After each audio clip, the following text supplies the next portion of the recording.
Pemirsa, terima kasih Anda masih bersama kami di CNN Indonesia Bisnis. Menjalankan bisnis warung sembako ternyata bukan sekedar soal jual beli, tapi ada strategi dalam mengatur stok, menghitung margin hingga memastikan omset benar-benar menghasilkan keuntungan.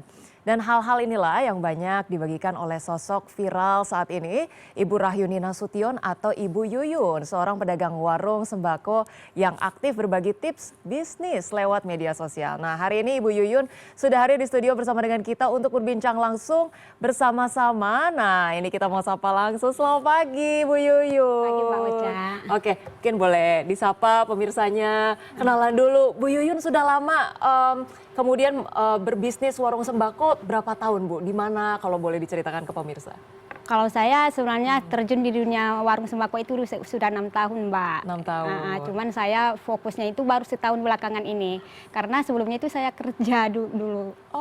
Kerja juga. Oke, jadi setelah itu, setelah 1 tahun belakangan ini saya memutuskan buat resign, buat pengen punya waktu yang lebih fleksibel, terus melihat potensi ekonomi mikro di lingkungan sekitar juga ternyata lumayan gitu. Makanya memutuskan untuk resign dan fokus di warung sembako seperti itu, Mbak. Iya. Kalau boleh tahu sebelumnya Ibu mungkin kerja apa atau ada background pernah belajar apa, pendidikannya seperti apa, Bu? Justru saya PNS ini penyuluh pertanian, tidak ada hubungannya sama warung sembako. Ya. Cuman saya belajar warung sembako itu dari suami gitu. Cuman kan kalau suami kan dia ini ya nggak bisa ngonten gitu. Makanya saya juga senang belajar bisnis gitu, Mbak. Makanya saya belajar bisnis, terus belajar dari suami juga dan mulailah ngonten gitu, Mbak. Oke, jadi pertama kali suami berbisnis sebenarnya dagang warung sembako itu dari tahun 2012 ya. Kemudian 6 tahun terakhir Ibu mulai terlibat bantu suami.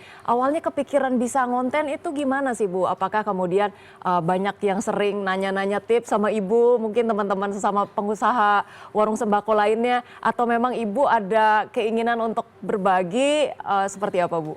Iya, soalnya kan kalau dulu ya, saya kan dari Sumatera ya asalnya itu. Terkenalnya itu warung ya warung Medan gitu. Kok sekarang itu kayak redup gitu saya bilang. Orang itu kayak salah fokus kayaknya mengurus warung sembako ini seperti itu. Makanya saya melihat banyak yang bangkrut teman-teman warga-warga sekitar gitu ya. Makanya saya kepikiran buat bikin konten warung sembako ini seperti itu. Terus saya juga melihat tuh di sosial media gitu. Banyak yang ngebagi kayak enak-enaknya aja, bagian enaknya aja. Jarang yang mengungkapkan tentang pahitnya di balik warung sembako itu, susahnya mengatur stok, mengatur keuangan gitu kan. Makanya saya pengen nih berbagi tentang apa sih yang realitanya di warung, jangan dilihat dari enak-enaknya aja seperti itu. Kalau dilihat dari enaknya aja, dari suksesnya aja mungkin ya semua orang pengen buka warung sembako. Tapi kan ternyata di balik itu tidak yang seenak yang dibayangkan seperti itu, Mbak. Makanya saya pengen itu orang jangan salah fokus buka warung sembako, melihat enak-enaknya di konten di sosial media. Saya pengen berbagi cerita tentang realita warung sembako itu di sosial media saya seperti itu, Mbak. Oke, jadi ada keresahan-keresahan Ibu. Seringkali banyak orang pengen segera memulai usahanya, tapi sebetulnya ada pengalaman pribadi juga mungkin ya, Bu ya, dalam 6 tahun membantu suami. Nah, kesalahan-kesalahan apa aja sih, Bu, yang kemudian paling sering salah kaprah dari para pedagang warung sembako yang Ibu pribadi pernah mengalami dan mengatasinya gimana, Bu? Kesalahan itu pasti mengatur stok ya. Kadang kita itu melihat ya banyak kan sekarang tuh di marketplace barang-barang sembako yang banyak promonya. Ternyata itu walaupun dia viral di media sosial, ternyata belum tentu laku di daerah kita. Kita jangan ikut-ikutan menyetok barang itu, walaupun viral di medsos belum tentu cocok di warung sembako kita seperti itu. Terus kesalahan yang paling umum itu kesalahan mengatur duit gitu. Semua jangan mentang-mentang warung sembako kita seenaknya ngambil barang, terus seenaknya mengambil uang buat keperluan pribadi. Itu yang paling fatal, itu 90% kesalahan dari warung sembako itu dari situ. 90% kebangkrutan itu karena salah di pengelolaan keuangannya seperti itu. Pengelolaan keuangannya tidak tercatat dengan baik, tidak terkompilasi dengan baik. Jadi seringkali mungkin kalau dilihat dari hitungan omsetnya besar-besar aja. Nah, bocor uangnya itu dari mana biasanya, Bu? Ya itu tadi uang warung sama uang pribadi campur gitu. Terus ya itu 90% dari situ, Mbak. Terus yang kedua itu utang ya. Apalagi kita warungnya itu di pemukiman warga, itu sering banget diutangin ya. Apalagi targetnya itu biasanya warung-warung yang baru buka gitu biasanya buat cari langganan gitu kan. Kalau misalnya udah lama biasanya kita itu udah ngerti mana yang bisa diutangin, mana yang enggak gitu. Dan yang ketiga biasanya itu jarang sih mengambil keuntungan terlalu tipis gitu. Biasanya yang ketiga itu Mbak penyebabnya. Nah ini udah tahun keberapa ngonten berarti Bu? Baru dari Januari. Oh Januari berarti 2026. belum sampai setahun ya Bu Belum ya? sampai setahun. Oke, akhir tahun ini akan jadi setahun.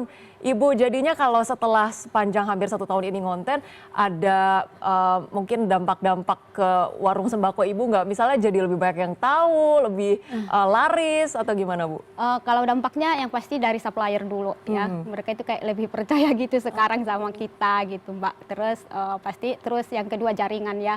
Banyak ternyata setelah aku ngebahas tentang realitanya di dunia sembako itu banyak banget yang curhat, oh ya aku juga begini, aku juga begitu gitu. Jadi kayak kita juga lebih punya jaringan dari seluruh Indonesia, bahkan dari Makassar, Kalimantan itu aku punya ini teman lah gitu di dunia sosial media gitu. Dan terus alhamdulillah juga banyak yang udah mulai ajak berkolaborasi gitu di sosial media. Luar biasa gitu. loh, Bu Yuyun ini jadi bukan hanya sekarang bisnisnya yang kemudian semakin berkembang karena kontennya, tapi juga aku lihat Bu Yuyun udah mulai ada tawaran-tawaran endorse ya Bu ya. Alhamdulillah.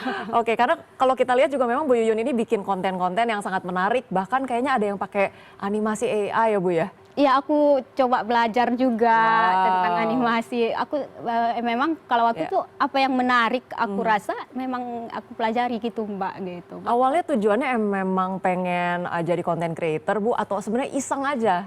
Iya, memang pengen jadi konten kreator itu tadi pengen menjawab keresahan ya masyarakat yang punya warung sembako di luaran sana, dan melihat keresahan aku juga banyak teman-teman yang aku kenal gitu yang udah warungnya tutup gara-gara manajemen yang buruk seperti itu Mbak. Oke, nah sekarang kalau misalnya bicara mengenai warungnya dari Bu Yuyun sendiri ya. Bu Yuyun, kalau misalnya kita kaitkan dengan konten-konten Bu Yuyun, aku sempat lihat ada yang namanya slow moving, fast moving. Nah itu Bu Yuyun mungkin sekarang ada kesempatan untuk menjelaskan langsung ke pemirsa CNN Indonesia Business konsep-konsep atau hal-hal yang kemudian menarik nih untuk kemudian diketahui oleh para pelaku usaha warung sembako. Ya, kalau fast moving itu kan barang yang cepat banget muternya gitu, kayak barang harian yang pasti beras ya, telur, minyak itu. Itu biasanya kita melihatnya itu dari perputarannya, misalnya 2 hari udah habis. Kita kan kalau tiap belanja itu pasti ada tanggalnya ya. Oh ya, baru kemarin belanja udah habis. Oh ya, berarti cepat banget perputarannya seperti itu. Itu biasanya barang-barang fast moving itu aku sebut barang magnet ya. Kita itu nggak bisa ngambil keuntungan terlalu tebal di situ. Contohnya apa aja Bu? Itu tadi beras, minyak, telur. Itu keuntungan kita itu tipis bisa jangan terlalu tebal lah ngambil untungnya di situ. Untuk apa? Untuk magnet. Magnet orang datang ke warung kita biar warung kita dicap murah dulu. Nah, nanti setelah misalnya orang datang ke warung kita, mereka belanja, kita bisa ngambil keuntungan lebih banyak di barang-barang lain yang marginnya lumayan, gitu kayak odol, gitu, sabun, gitulah. Terus bumbu dapur. Nah, kalau untuk slow moving itu biasanya aku kalau itu nggak stok banyak-banyak karena dia memang perputarannya itu ya pelan gitu, dan biasanya orang-orang yang belanja bulanan yang ngambil gitu, yang biasanya kayak sabun cair yang ukuran gede kan biasanya. Orang lebih suka ke minimarket kan gitu kalau beli yang begituan, makanya aku stoknya sedikit saja, tapi memang kadang ada orang yang nyasar juga karena aku ngambilnya online dan aku di harganya lebih murah dibanding minimarket. Lebih murah dibanding minimarket. Ini menarik sekali, jadi ternyata kalau misalnya mau laris manis bukan kemudian semua dihajar rata harus murah, nggak juga ya Bu ya. Tadi ada yang dinamakan fast moving, barang-barang yang perputarannya cepat, ini memang gimana caranya kemudian bisa laris, ya ambil keuntungannya marginnya nggak boleh terlalu besar, tapi tadi untuk barang-barang slow moving boleh lah ya agak di markup dikit. Nah, kalau dari Bu Yuyun sebetulnya melihat persentase yang kemudian bisa diambil, cuan yang bisa diraup dari seorang pelaku usaha warung sembako itu persentasenya gimana sih Bu untuk tadi barang-barang slow moving atau fast moving, atau mungkin Ibu boleh share juga rata-rata omset yang kemudian cukup maksimal untuk ukuran warung sembako itu gimana Bu? Kalau untuk barang fast moving itu nggak bisa ngambil 10%, misalnya 2-5% aja. 2-5%. Biar warung kita dicap murah dulu seperti itu. Baru nanti di barang-barang yang lain yang selain barang yang fast moving tadi kita boleh ngambil 10 sampai bahkan 20%. Bahkan untuk snack repack di tempat aku itu bisa keuntungannya sampai 40%. Sebenarnya snack repack yang aku bungkusin sendiri, ya beli per bal, aku bungkusin sendiri, itu aku hitung keuntungannya sampai 40%. Itu benar-benar gurih banget sih gitu. Cuman orang kadang nggak ngeh gitu loh kalau ternyata keuntungan kita itu di situ gitu. Orang kadang nggak ngeh. Makanya aku selalu bilang jangan fokus ke rame-rame gitu. Padahal cuannya tipis, capek kita nggak terbayar, masih ada biaya operasional gitu. Harus dipadu-padankan juga dengan barang-barang yang memang kita harus menutupi biaya operasional kita seperti itu, yang untungnya lumayan seperti itu. Oke, jadi tadi ada beberapa tips yang dibagikan oleh Ibu. Yang pertama adalah terkait dengan manajemen keuangannya tadi seperti apa, dan juga mengatur marginnya, mana barang yang boleh di markup lebih tinggi, mana juga yang hanya diperhitungkan tadi 2-5% aja keuntungannya. Di luar itu mungkin ada tips-tips lainnya, apa yang kemudian keresahan Ibu yang paling sering banget dilihat dari warung-warung sembako saat ini? Gimana harus mulai diubah, Bu? Gengsi buat belajar itu. Waktu aku gengsi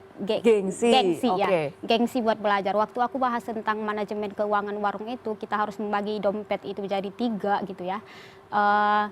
90% itu karena kan kita bagilah, kita kalau untuk pembagian untungnya itu memang kita pukul rata 10% seperti itu ya. 90% untuk dompet modal, 2-3% untuk biaya operasional, dan 7 atau 8% untuk pribadi. Nah itu ada yang komen, aku udah 20 tahun ngewarung, aku nggak pernah menerapkan sistem itu, ada laris-laris aja, warungku masih jalan aja. Itu nggak bisa ya, nggak bisa kita terapkan ke semua warung. Itu mungkin dia begitu karena ada modal tambahan seperti itu. Tapi buat orang yang mepet modalnya nggak bisa. Harus di manajemen keuangannya seini mungkin, sebagus mungkin seperti itu, Mbak. Dan kalau misalnya untuk pengeluaran juga harus dicatat. Ya, karena kita kadang ngambil dari warung, segala sesuatu kebutuhan kita dari warung gitu, itu harus dicatat, nggak bisa nggak dicatat karena itu termasuk pengeluaran juga seperti itu. Dan juga untuk belajar sesimpel pakai kris gitu ya. Kadang orang batal belanja gara-gara nggak pakai kris ya. Harus kita mengikuti perkembangan zaman juga. Jangan kita kayak gengsi, ngapain pakai kris gitu. Ternyata banyak, kalau misalnya satu orang aja 50.000, 10 orang itu udah 500.000 omset kita hilang begitu saja gara-gara kita nggak pakai kris. Makanya dengan apalagi minimarket sekarang udah merajalela juga ya, di mana-mana ya orang bakal pilih ke minimarket kalau warung kita itu nggak punya ciri khas, nggak punya sesuatu yang mengikuti perkembangan zaman gitu, ketinggalan zaman lah istilahnya, dan orang bakal pilih ke minimarket gitu yang lebih nyaman, lebih lengkap, dan juga ya pokoknya bikin pelanggan nyaman lah minimarket itu gitu. Oke, menarik banget tadi Ibu bilang warung sembako itu harus punya ciri khas. Jadi nggak boleh ikut-ikutan ya Bu ya, yang lagi ngetren, jualan apa, yang lagi viral, harus seperti apa marginnya, karena setiap daerah mungkin kebutuhan dan permintaannya beda-beda ya Bu ya. Dan juga tadi penting untuk jangan stop belajar ya Bu ya, harus terus beradaptasi dengan apa sih kemudian perkembangan digital yang ada saat ini, platform-platform apa aja yang kemudian dipakai oleh masyarakat berbelanja ya Bu ya. Catat juga cash flow. Nah, Ibu kan sekarang bukan hanya kemudian berjualan, tapi aktif konten juga ya Bu ya. Jadi rencananya mau jadi content creator atau lanjut fokus di warung sembako Bu? Kalau aku sekarang memang fokusnya sekarang itu udah banyak ini ya, alhamdulillah ya, kayak jadi pemateri gitu. Memang aku pengen ini sih, emang kasih materi buat orang yang mau buka warung juga sih gitu. Biar nggak salah arah gitu, biar ada pedomannya sedikit lah dari aku gitu. Kalau untuk di warung sembako sebenarnya memang aku hanya bantu-bantu aja gitu. Sebenarnya itu suami kalau yang belanja itu dia, palingan kalau dia belanja aku jaga seperti itu Mbak. Sebenarnya dia sih yang yang andil banget di warung sembako itu dia gitu. Aku mah hanya bantu-bantu aja. Jadi kalau bisa jalan dua-duanya kenapa enggak ya Bu ya. Tapi yang pastinya keinginan Ibu untuk terus berbagi ilmu dan juga pengalaman kepada teman-teman pelaku usaha tetap terus ada. Pertanyaan terakhir Ibu, tapi jawabnya cepet aja boleh ya. Jawab singkat, Apa yang kemudian mau dijawab ya atau tidaknya seperti apa? Oke, langsung siap ya Bu ya dijawab ya. Mana yang lebih bikin pusing? Ada pelanggan ngutang atau supplier telat kirim barang? Pelanggan ngutang. Pelanggan ngutang. Boleh tapi Bu ngutang? Boleh, tapi Masih boleh? pilih-pilih. Oke, pilih-pilih orangnya ya. Oke, omset naik 2 kali atau followers naik 2 kali lipat? Followers. Oh, followers. Lebih tinggi dapat dari endorse kayaknya ya Bu ya. Oke. Kemudian kalau harus pilih nih Bu nih. Mau punya 10 cabang warung atau 1 juta followers? 1 juta followers. 1 juta. Biar yang jaga warung suami ya Bu ya. Ibu sibuk konten supaya nanti suami Ibu juga merasakan manfaatnya, warungnya makin laris-laris. Terima kasih banyak Ibu Rayuni, Ibu Yuyun sudah bergabung bersama kita. Tentunya harapannya Ibu sehat selalu, suami juga sehat selalu, diberikan keberkahan supaya bisa bagi-bagi ilmu terus buat para pelaku usaha warung sembako, maju terus juga buat warung sembako Ibu. Salam buat keluarga, sehat selalu ya Ibu ya. Terima kasih banyak. Terima kasih.